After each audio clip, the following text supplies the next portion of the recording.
நான் பியூட்டிஃபைங் உமர்னா ரமேஷ் பேசுகிறேன். இந்த ஆஷாட நவராத்திரியில் பஞ்சமி தான் ரொம்ப விசேஷம். இந்த ஆஷாட நவராத்திரியே வாராகியோட நவராத்திரின்னுவாங்க. நான் வெளியேருந்து காமிக்கிறேன். துளசிக்கு பூ போட்டு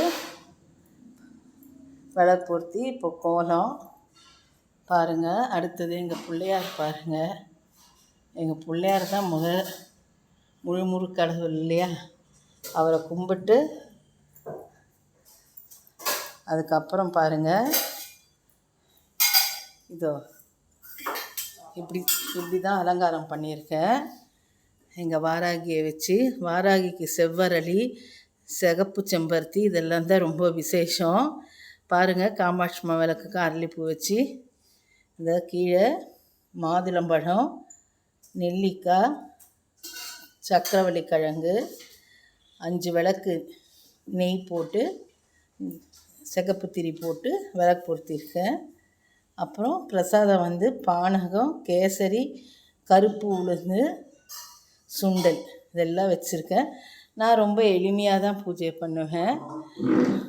கூப்பிட்ட குரலுக்கு ஓடோடி வருபவள் வாராகின்னு சொல்லலாம். என்னுடைய வாழ்க்கையில் பொறுத்த வரைக்கும் அந்த அம்மா எனக்கு நான் கேட்டது அனைத்தையும் தாமதமானாலும் கண்டிப்பாக எனக்கு நடத்தி கொடுக்குறா.